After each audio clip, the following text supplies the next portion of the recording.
Le développement de la physique quantique vient du désir de comprendre l'infiniment petit.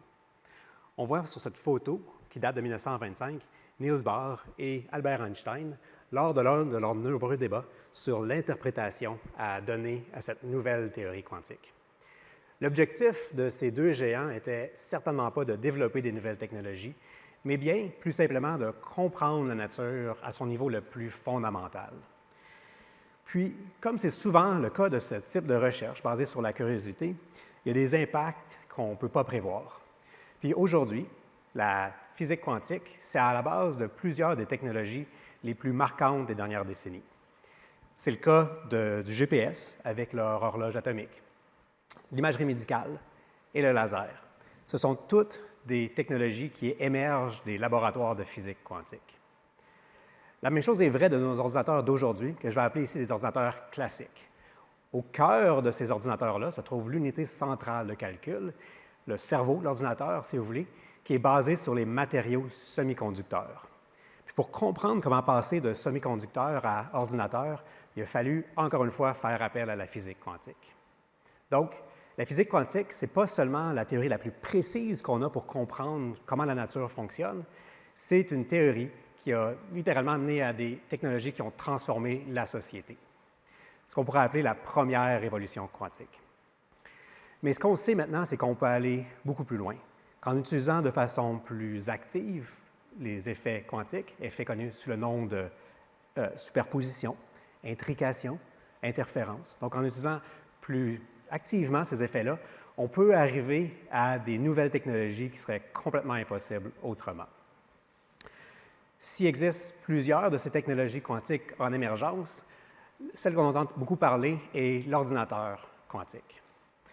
Donc, pour comprendre comment est-ce que la physique quantique, les effets quantiques peuvent aider à accélérer les calculs, à nous amener à des ordinateurs plus puissants, il faut revenir quelques instants sur le principe de fonctionnement de ces ordinateurs-là. Donc, vous savez peut-être que nos ordinateurs sont des machines à gérer des zéros et des 1. En ce moment, dans cette pièce, il y a un ordinateur qui manipule des chaînes de 0 et de 1 et qui interprète ça comme les images que vous voyez à l'écran. Chacun de ces 0 et 1-là sont encodés dans les milliards de transistors que nos ordinateurs modernes possèdent. Et chacun de ces transistors-là prend une de deux valeurs possibles, soit 0, soit 1. Bien, ce qu'on sait maintenant faire au laboratoire, c'est de nouveaux types de transistors, des transistors quantiques. On appelle aussi des bits quantiques ou des qubits. Et ces qubits-là peuvent prendre la valeur 0, peuvent prendre la valeur 1, mais peuvent aussi prendre une valeur qui n'a aucune analogie, aucun analogue dans notre monde classique. Une valeur que je vais appeler 0 et 1. La signification mathématique de cet énoncé-là est absolument claire. Il n'y a aucune ambiguïté. D'un point de vue intuitif, par contre, ce n'est pas tout à fait le cas. Parce que c'est un peu comme si je vous disais que les lumières dans cette pièce sont à la fois éteintes et allumées, que je suis ici avec vous à Montréal, mais je suis aussi à la maison à Sherbrooke. Donc, c'est vraiment quand on extrapole les idées du quantique vers notre monde du quotidien, du macroscopique, que les choses semblent étranges, à la limite farfelues. Mais ce qu'on sait, c'est que c'est comme ça que la physique quantique fonctionne. En fait, plutôt, c'est comme ça que la nature fonctionne à son niveau le plus fondamental. Donc, pour comprendre comment ce type d'étrangeté quantique-là peut être mis à profit pour accélérer les calculs, on va considérer ensemble cette magnifique bibliothèque. On va jouer à un jeu ensemble.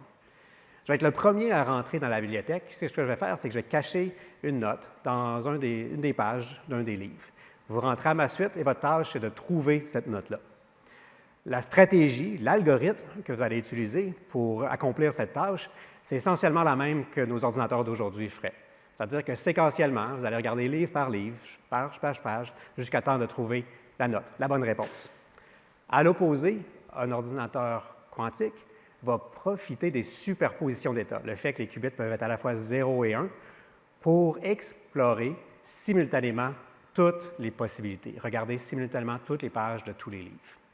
Ça ne veut pas dire que l'ordinateur quantique va obtenir la bonne réponse d'un seul coup, non.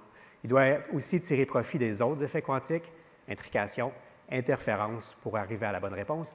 Mais l'idée essentielle ici, c'est qu'on calcule différemment et avec ça, on peut arriver à des accélérations massives.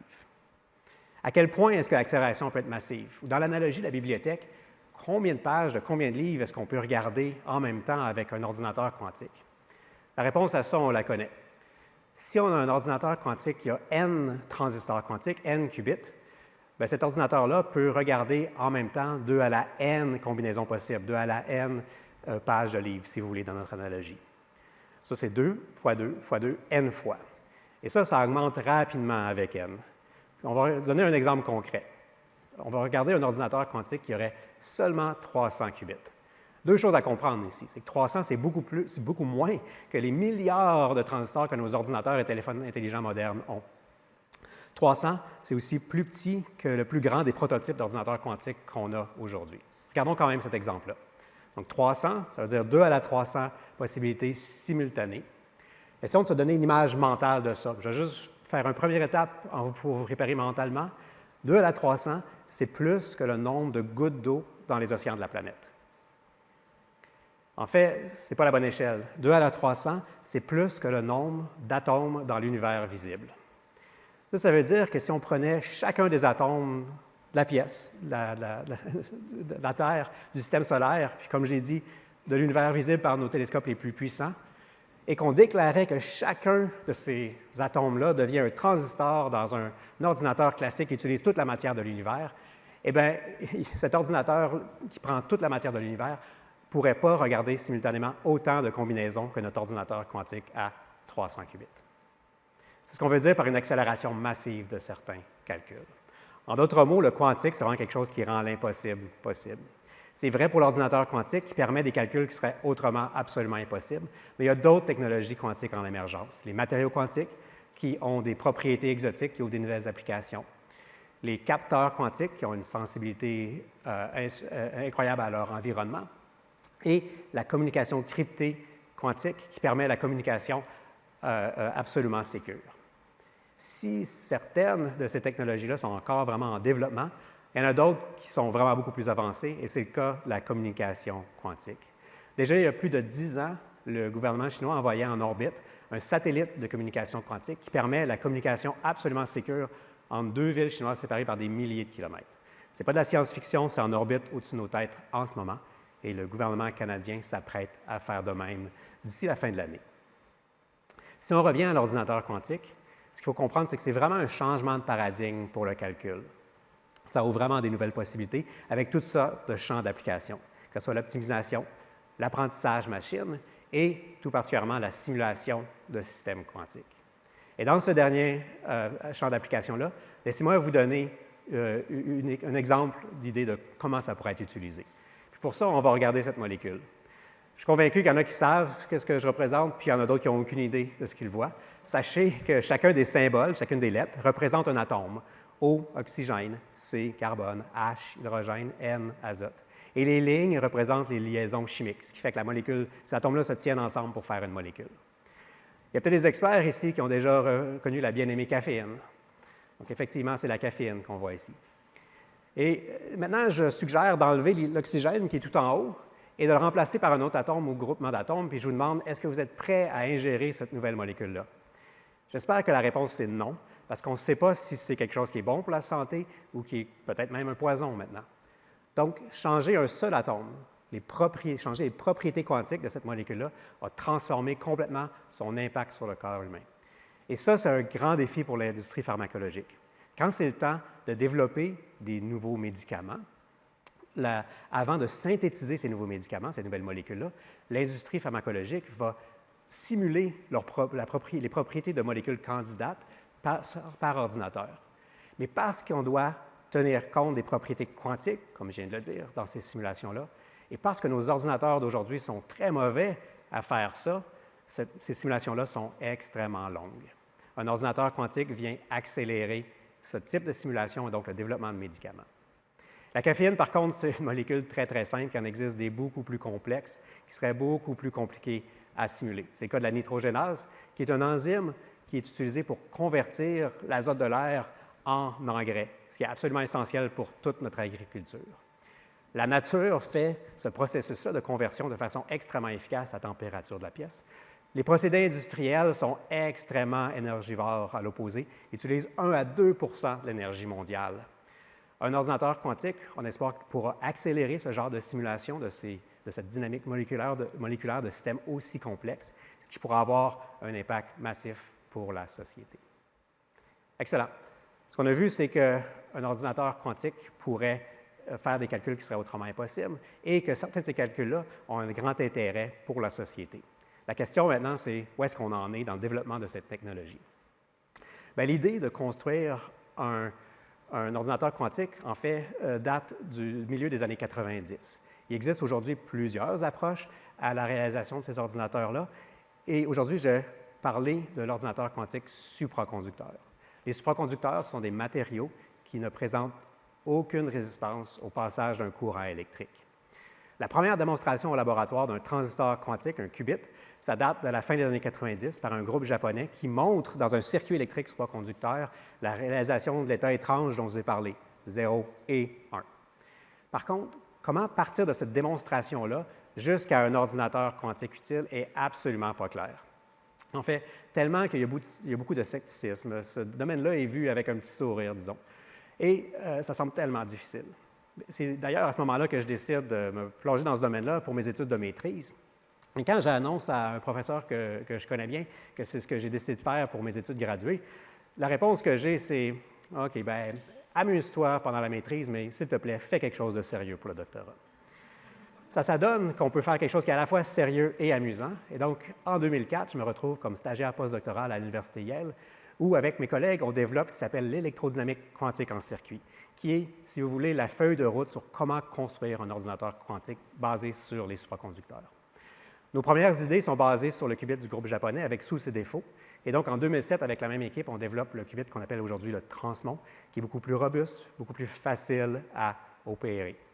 Et en 2009, on met toutes ces idées-là ensemble et on réalise le premier algorithme quantique basé sur les circuits supraconducteurs.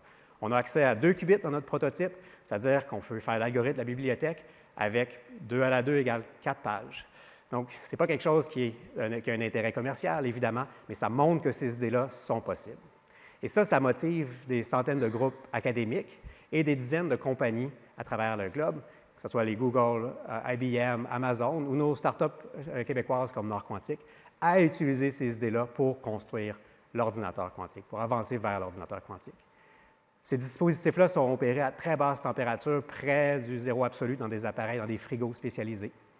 Et en combinant ces idées-là, en utilisant ces idées-là, donc c'est-à-dire les transmons, l'électrodynamique quantique en circuit, dès 2024, Google annonçait avoir réussi avec leur processeur Willow, qui a une centaine de qubits, avoir réalisé un calcul en moins de 5 minutes qui aurait pris aux ordinateurs les plus puissants de la planète, aux ordinateurs classiques les plus puissants de la planète, 10 à la 25 années, 17 millions d'années.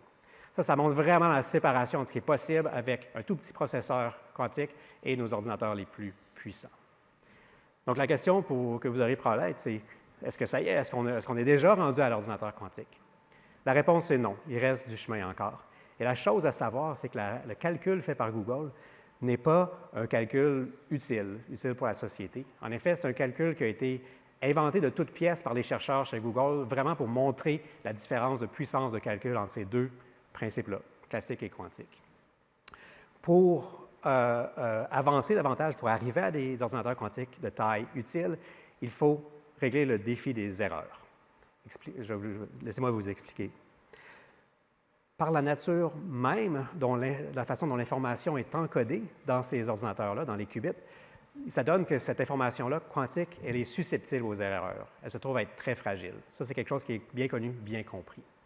Et il y a une solution à ça qui est aussi bien compris. Donc, imaginez que j'ai un qubit qui est extrêmement précieux pour moi et contient le résultat d'un calcul important et tout d'un coup, il y a une erreur. Bien, c'est foutu, c'est fini. Ce qu'on va faire en classique comme en quantique, c'est qu'on va utiliser la redondance. Je vais utiliser plusieurs qubits. Donc, si j'encode l'information de façon distribuée dans ces qubits, puis il y a une erreur à une place, bien, ce n'est pas tout qui est perdu. La question, par contre, c'est combien de redondance on a besoin, combien de qubits physiques on va avoir besoin pour construire un qubit, pour opérer un qubit logique, lui-même résistant aux erreurs.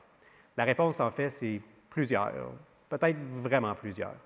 Donc, on pourrait avoir besoin jusqu'à des centaines de qubits physiques par qubit logique. Et le nombre exact dépend de l'architecture, dépend du taux d'erreur. Ce qui veut dire que pour faire des calculs utiles, on n'aurait pas besoin de seulement une centaine de qubits comme on a en ce moment, mais plutôt de centaines de milliers ou des millions de qubits. Donc, il reste encore du travail à faire. Malgré ça, qu'est-ce qu'on a appris aujourd'hui? Ce qu'on a appris, c'est que la physique quantique a transformé la société. C'est ce que j'ai appelé la première révolution quantique. Qu'on est aujourd'hui à l'aube d'une seconde révolution quantique où, en utilisant plus activement les effets quantiques, on réussit à faire des choses qui seraient absolument autrement impossibles, qui n'ont aucune analogie possible avec les lois de la physique classique seulement. Ce qu'on a vu, c'est qu'il reste de nombreux défis, mais que les découvertes s'accélèrent et qu'il y a beaucoup d'optimisme qu'on va se rendre à l'ordinateur quantique. Je vais revenir sur cette photo-là à la fin pour qu'on pense ensemble au fait que tout ça, ça ne vient pas du désir de développer des nouvelles technologies. Ça vient vraiment du désir de comprendre la nature à son niveau le plus fondamental. Donc, on ne sait jamais où la recherche fondamentale va nous mener, mais ce qu'on sait, c'est qu'elle transforme le monde.